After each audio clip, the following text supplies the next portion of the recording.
What's up, it's Jad T. Jones, and today I'm going to show you how I think of consistency and how consistency creates success. So the way we're going to explain this is this is you, and you're at a water pump, and this is the bucket. So we want to be successful, so we want to fill our bucket with success. So how do we do this? Well, most people say we need to work hard. Now, it's true, we do need to work hard, but hard work isn't enough. I'm sure you've worked hard at something and yet still failed. So, what's the secret ingredient to guarantee that you fill your bucket with success? And let's say success is symbolized by water. Okay, so how do you fill your bucket? How do you make sure that you succeed? So, here's the way I look at it. You want results, and results are signified by the water coming out of the water pump. Now, how do you make sure the results come? Sometimes you try really hard, but no matter how hard you try, no water comes out or only a few drops come out. So what's the reason for this? The reason is you have not been pumping long enough. So a lot of people understand the concept of working hard, but what many people fail to understand is that you need to work for long periods of time before you can see the results. The reality of hard work is this. Sometimes what's going to happen is you're going to keep pumping this pump, but no water is coming out. And so you think all your effort is wasted. But what you don't see is what's going on below the surface. So let's take a look at what's going on below the surface while you're working hard pumping this water pump. So what's happening when you're pumping the pump is that you're building up pressure, and that pressure is slowly moving the water up higher and higher through the pipe. Now you, being all the way up here, what you see is an empty bucket, and you see yourself working, but you don't see any water. And so you think, my effort is for nothing. But really, if we look under the surface, the water is building up as long as you keep pumping consistently. Now, what happens to us in the real world is we work hard for a period of time, and then we look to see if we get any results. And when we see that there are no results, what we do is we stop pumping. And what happens when you stop pumping? If you go under below the surface, what happens is the water level starts to drop and drop and drop and drop. And the longer you stop, the lower the water level drops. And what that means is that all your previous hard work goes wasted. And then maybe a week later or a month later, you say, you know what, let me try it again. And then you start pumping again. You start working hard again. And then again, you don't really see results. But under the surface, unbeknownst to you, the water is coming up. But maybe you try a little harder for a little longer, but then once you reach here, again, you don't see any results. And so, unfortunately, you think, oh, this isn't working, and boom, again, you stop pumping, and then once again, the water level starts to drop. And so then you come to the false conclusion that I'm not good enough. And this is exactly why so many people fail in life. The thing you need to understand about achieving success is that it takes hard work plus it takes effort for an extended period of time. You need to understand that even though you're pumping, you may not see results immediately. You may have to wait a while, but rest assured, if you're working consistently, then what's happening under the surface is the pressure's building and the water's being pumped. And eventually, if you keep having faith, even though you don't see any evidence out in the real world, if you know that you're doing your work, all you need to do is show up every day and give a consistent, honest effort every day and work and work and work. And then one day you'll see that the water starts flowing and then you start filling your success bucket up. So this is why consistency is the magic key. So work hard, work long enough, and be patient. Although the results initially are invisible, eventually they will break the surface and success will flow to you. So work hard, have faith, be patient, and the results will be yours. This is Jati Jones. Take care. See, because that discipline, that's consistency. And it's the most important quality that you will have in your work life. See, a lot of guys think that, you have to be fucking brilliant, that you have to reinvent the wheel, that you have to be just like a fucking genius or something to succeed at work. No. All you need is consistency. All you need is stick-with-itness to produce work, quality work, consistently, day after day, even when you're not in the mood for it. Especially when you're not in the mood for it. That's what separates, the boys from the men, quite frankly. Those guys who understand what life is about, they're just going to grind it out. They're just going to gut it out, and they're going to strive to maintain that consistency. God, I wish when I had been younger, somebody had told me how important consistency was, how important consistency is in order to succeed at life. Yeah, because, all of life is consistency. Woody Allen said it best. He said 90% of life is showing up, right? What does showing up mean? It means being consistent, being there, being where you're supposed to be at the time that you're supposed to be, whether you feel like it or not. See, in my own case, and this is a bitter regret of my life, I was very inconsistent when I was younger. In very crucial periods of my life, I was extraordinarily inconsistent. I would jump into things with great gusto, right? I just jump in with all the enthusiasm in the world. Even if the man I am today could go back and talk to the 22-year-old idiot that I used to be and sit him down and tell him what's what and tell him how important consistency was, sticking with things, doing it day after day, whether he wants to or not, I don't think that my 22-year-old self would have listened to my 51-year-old self. Life is a marathon, see? Life is a marathon. You ever run, like, say, a mile, 2 miles, 5 miles? I'm sure that you can sprint. I'm sure that you can sprint 100 yards, no problem. And maybe you can get a pretty good time at the 100 yards, right? But see, the issue is that in life, in success, you're not sprinting. In life, and to achieve real success, you're running a marathon. And you have to maintain a consistent pace. To do quality work is tedious. And that's a fact. To be nursing every tiny little detail in the work that you're doing and to get it just right. And to elevate something from just being, good enough to being exceptional, to being exemplary. It takes a lot of fucking discipline.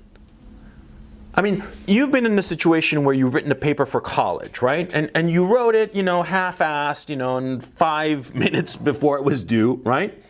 And you handed it in, and it was, it got maybe a gentleman's C or some shit like that, right? Because you're a smart kid and you can get away with it, right? But then later you looked at the paper, and you looked at it and reread it, and you're like, oh, if I tweaked it here and tweaked it there and just spent a little more time and just did the tedious work necessary, I would have elevated the C paper to a B, maybe an A paper, probably an A paper.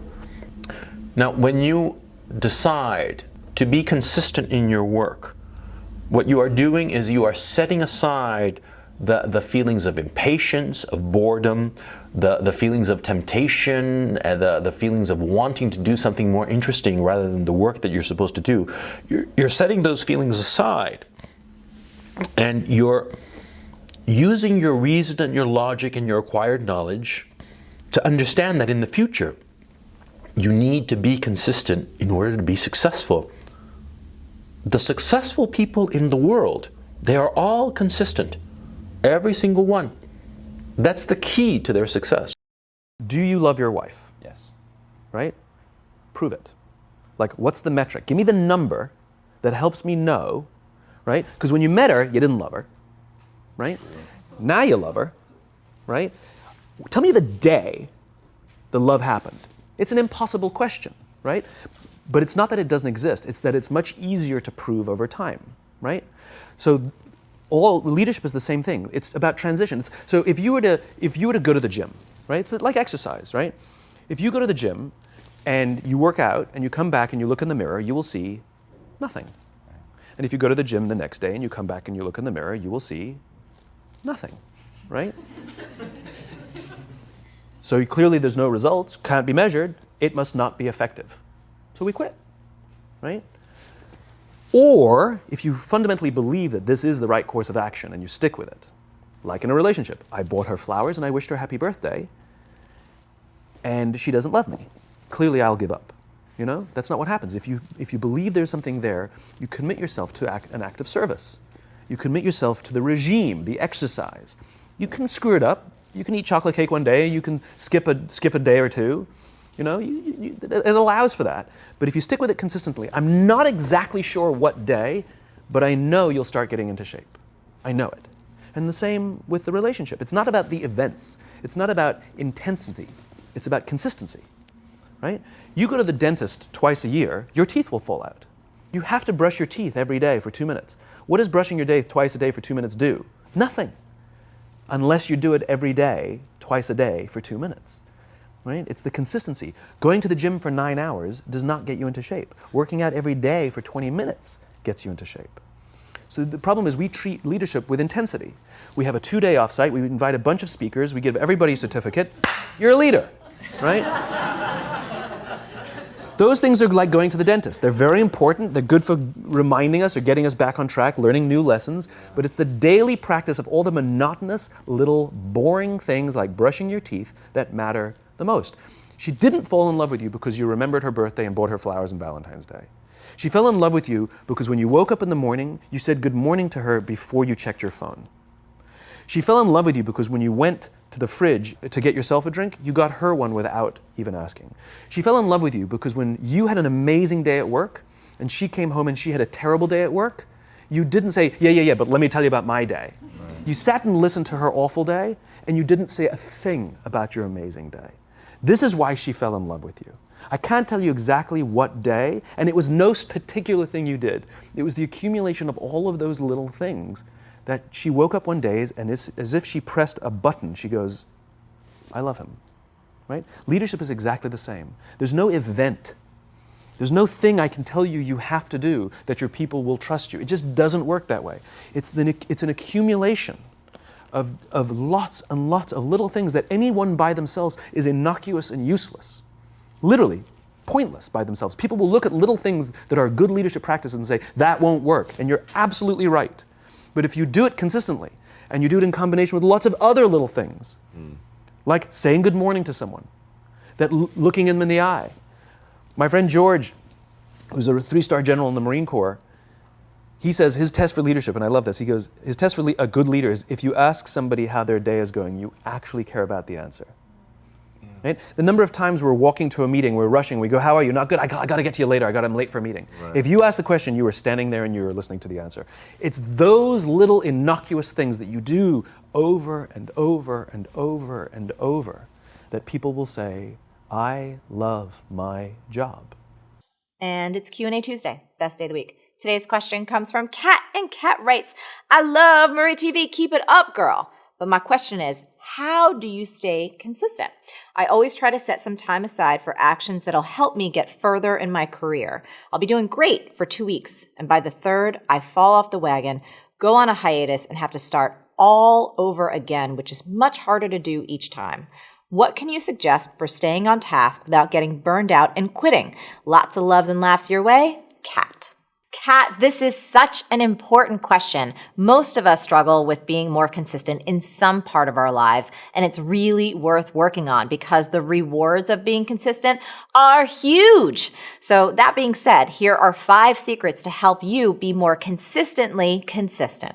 Number 1 is keep your eye on your why. In order to really stay connected to what you're doing over the long haul, you have to have a clear, compelling vision for what you're trying to achieve and know why you want to do it. So for example, it's a lot easier to keep saving consistently if you're saving for something important to you, like your first house or a once-in-a-lifetime trip.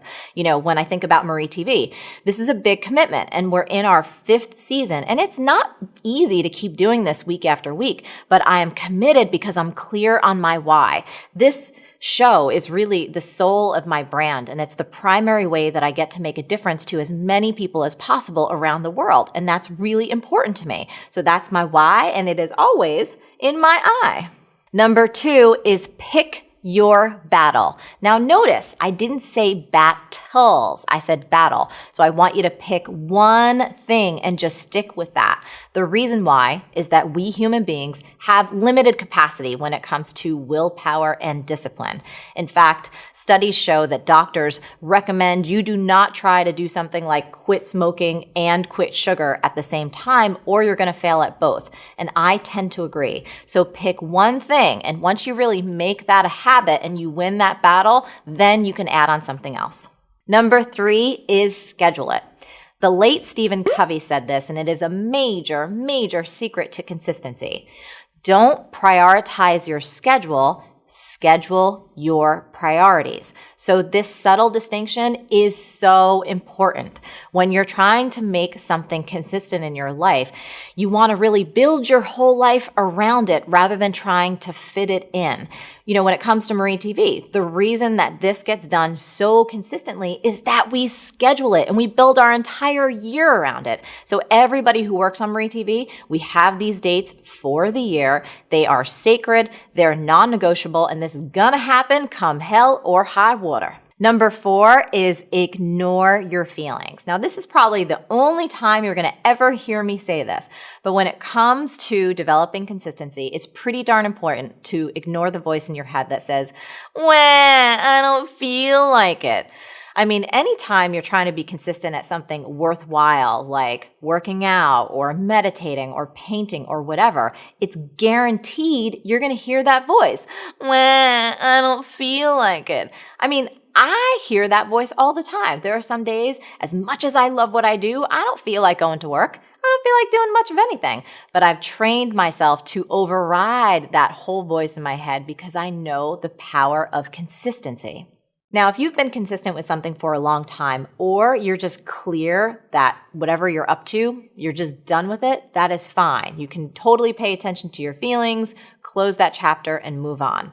However, if you're still trying to develop consistency and the deeper part of you knows you really do want to keep going, please, for the love of all things holy, ignore your feelings. You can tell them, "Bye, Felicia." Bye, Felicia. Number 5 is catch that wagon. So don't have an all or nothing mindset. Don't think that if you miss one day meditating or you miss one workout that you're a total failure. When it comes to falling off the wagon, that's fine, and you probably will. We all do. This is where I think you're getting tripped up, though. I think you're spending so much time beating up on yourself that you fell off the wagon, that the wagon is just leaving into the distance and you're not getting back on it. So make sure you run and catch that wagon. And if you need a little extra inspiration, remember this tweetable.